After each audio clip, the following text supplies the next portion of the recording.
Hi everyone, thank you very much for joining me. My name is Warren Bennett. We've got Trev down there, sunning himself behind me, behaving himself, sunning himself in a little hot spot back there. It's pretty chilled behind the net. Sitting on my feet at the moment, and welcome back to Chestfield Golf Club, Brampton Golf Club. It's a Furness Golf Club. We can't all be Ben Hogans, that's for sure. It's so important to let this club go. This video is all about release. I'm going to fall over, so I'm going to call this my game changers. Better sequence equals better ball striking. Great exercise I'm going to give you about width, effortless power, strike your irons to stop hooking the ball. I'm trying to give you a little bit more compression, especially with your iron play.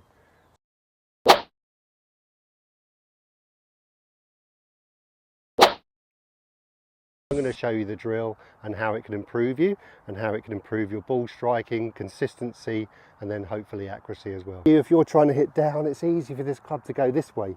It's going to be a great one to achieve that. I'm going to show you the most important position to swing through. So this club is on plane and then it can let go down into that ball and you don't have to have any manipulation. There's the plane with an 8 iron, making normal backswing and stop more than halfway down. I've got my hands kind of just this side of my right foot, as you can see there. Now all I have to do, if I just let this angle go with my wrist, the ball will be in the way.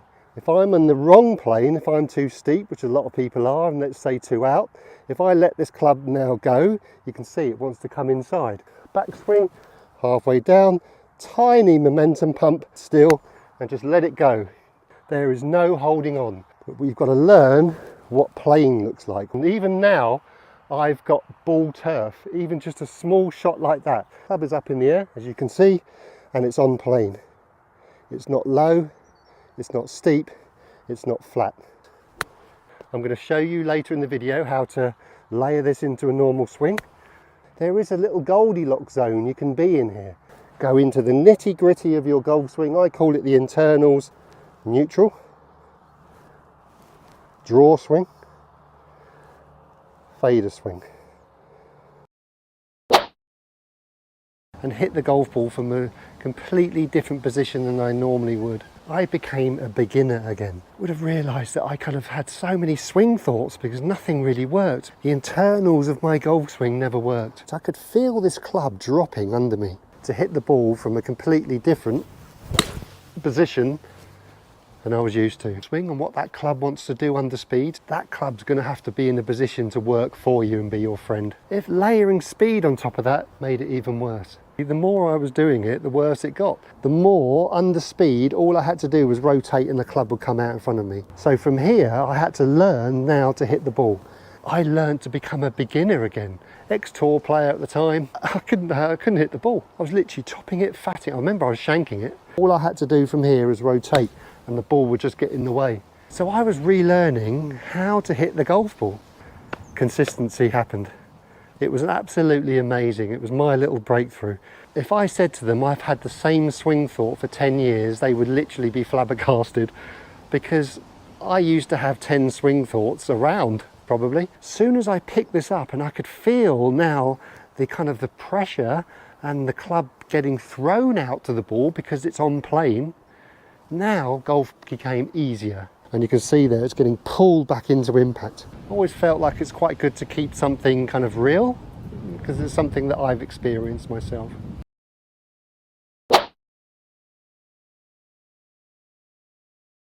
Now my favourite statement I've got for teaching is less is more. But I'm going to give you an exercise to improve this less is more feeling, putting too much effort into it.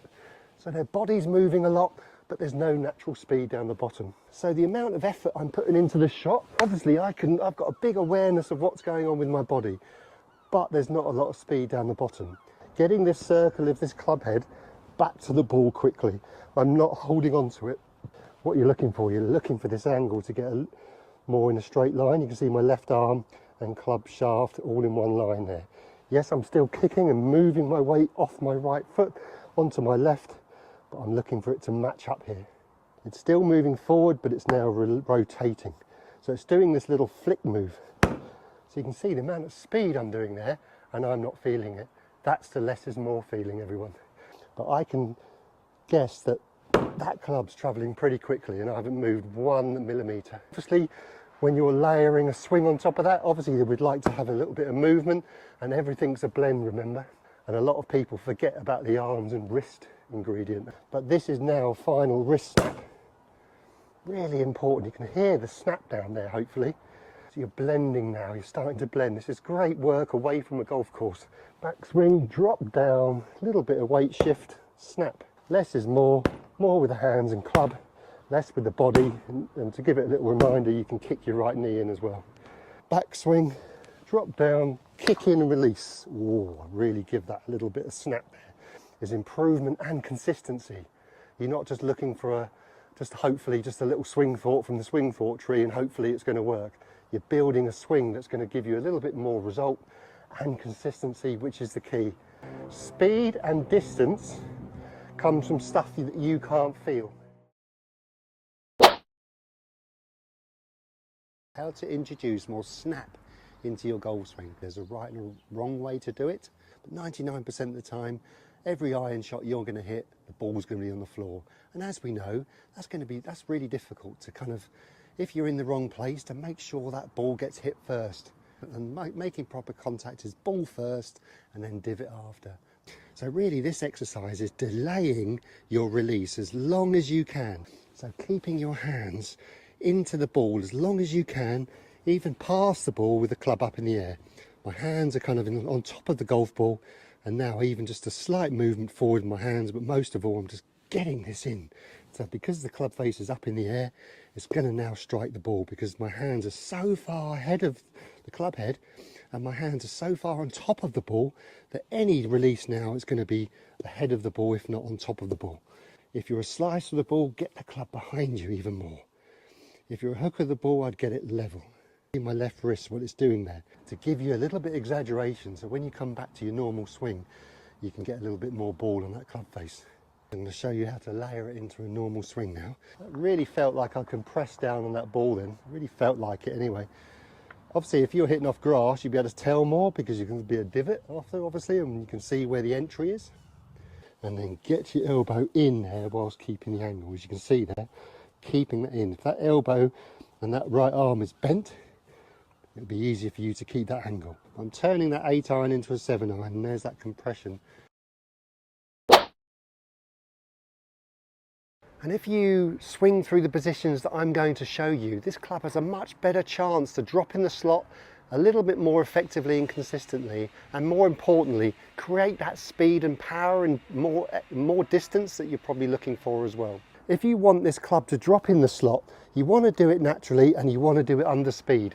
Get yourself in a position in the backswing where the club has nowhere else to go apart from dropping in the slot. And that's not just only your club, that's your hands and arms as well.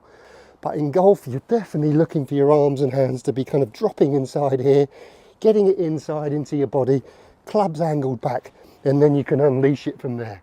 But you've got to have this first initial drop. They're standing there waiting for it like that, aren't they? They're really getting this club in position, so bang! Keep that club outside your hands in your peripheral vision. Now obviously that's ridiculous and too much. If you continue your backswing a little bit and then just spin your body, that club's going to drop.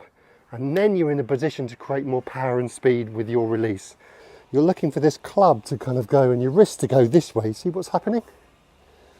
Because if the club goes too far behind you to start with, it's only going to come over the top and you're going to lose speed, you're going to lose lag, you're going to lose path, you're going to lose quite a lot of things. Find the one thing that cures four. It can solve quite a lot of issues in your golf swing if you're searching to try and find this slot. Then you're allowing this club to do its work for you. So it's kind of this type of feel. It's a great little exercise to do something like this. But to do that, it's got to fall in this position halfway down. Your hands and arms have got to be in a position to drop and drop. It will want to drop for you. You'd be amazed. Oh, that was thin to win.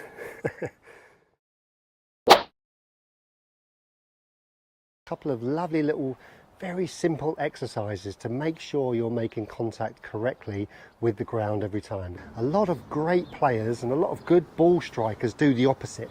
They get lower into the ground.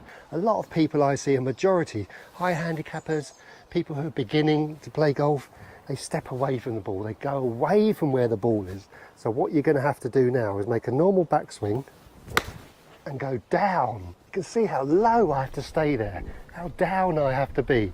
You can see hopefully in the slow motion there, actually you don't even need to hit it as far as I am. Backswing, down, trying not to hit Trev. Because if you start up in the air with a shorter club and you don't do it right, you're going to top it. See if I can really get down. See how low I have to be there to hit the ball. That was better. Down. Down. Great exercise to do on the golf course. Back to my normal grip. Down. Every single professional, top amateur, good striker of the ball, they never pull up away from the ball. They always get closer to it and down. That's how you naturally compress the ball. The more down you can get towards the ball, the more compression you will actually naturally get anyway. So I would always start with the first exercise, but it's always good to kind of layer different feelings as well. This is all about trying to create a little bit more power and speed naturally without you actually having to put that effort in. We'd like to be more consistent and we'd like to hit the ball further. They're the two things. And this exercise hopefully can give you both. The left arm to be straight, right arm to be bent coming down, and the club to be back, still up, and you're holding this angle. So you can see the angle between my left arm and the club is about 90 degrees. It's now aiming out to the right there. But now from here, you're going to bring this club back in, and now it's pointing back at me. That's what's called matching up, everyone. Hold it, elbows touching my side, little bit of a pump, release. That was a much better one. I really got hold of that ball there, really released that nicely. Right, the data, see 117 yards, and that's me stopping halfway down doing the drill. It's nice and smooth. That was nice, that felt good. Dead straight, and you can see without stopping, the carry distance now is 140 because you're building and making sure you have a solid foundation in your swing and making sure you have mechanics that are as sound as repeatable as possible. I've got a fantastic exercise and a feel here that you can take pretty much straight out onto the golf course. And hopefully you're liking the new software. So this drill and this exercise is called the drop down. And I think it's one of the best feelings to layer into your golf swing to help with your driving. Being able to put natural loft on the driver is so important. So how then do we put natural loft on this driver? And when you get to the top of the backswing, focus on an area behind you where you're going to drop this club down. This one, I'm just waiting for it. I'm just allowing this club to drop down. Now, the further back you have it, the more shut you're going to be from the behind view. You can see there. I'm so shut with my body because I have to be. How much my shoulder, I haven't really moved my shoulders because I can't. If I move my shoulders, I'm going to drop it out here. To actually hit that green dot, I'm going to have to open my chest to allow these arms to drop down. That's what you're doing. You're practicing order here and you're practicing sequence. And then from here, we're going to swing through. But from here, we're going to allow this club to swing past us. You can see I'm still looking over there. And if you're looking to straighten out your slice or put a bit more draw spin on it and have a bit more consistency in your driver, this is what you need to do. Yes, best one today. A bit more natural speed as well. Exercise and a feeling given to us by, I think now the late Ian Connolly, and it's finding that one thing that is going to improve other things without you knowing about it. But this is called hold the tray. Is what you're looking for is you're looking for your wrists and obviously your forearms to be this like re-rotation, and then halfway down you can see there, if I had some drinks I'm not going to spill it, completely flat. Now if you're used to being a right side dominant and over the top, this is going to feel extreme to you and it's going to feel very strange. You can see how much from the front view my right elbow is under my left. You're kind of getting your right elbow right into your side.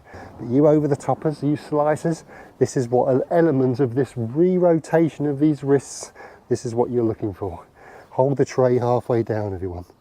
You can see actually what's happening is you're just twisting, everything twisting, so your palm is now facing up. Extreme kind of wow. I'm really sitting back and waiting for it, but it's extreme. It's too much. But layer a normal golf swing on top of that, it's going to get pulled out. So you're going to have to feel this extreme to kind of get a sense of what's neutral. What did Mo Norman say? It's his feeling of greatness. That's what he said. Feeling of greatness is this club and his hands doing this. Put there. Elbow right in there. Mm-hmm. Right in there. Mm-hmm. Right there. There's where I wanted to be when I was a kid. Mm-hmm. That's why I use shadow hit balls, like shadow box. Mm-hmm. Just like that. So and obviously under speed, you layer 70, 80, 90, whatever it is, miles an hour on that. The club isn't doing that. It can only do that because I'm going so slowly. In golf, we need this first half of our downswing to be down. And when you come to hit a shot, it only needs to be done by a fraction of re-rotation at the top of your backswing. Oh, in the way as per usual, aren't you, Trev?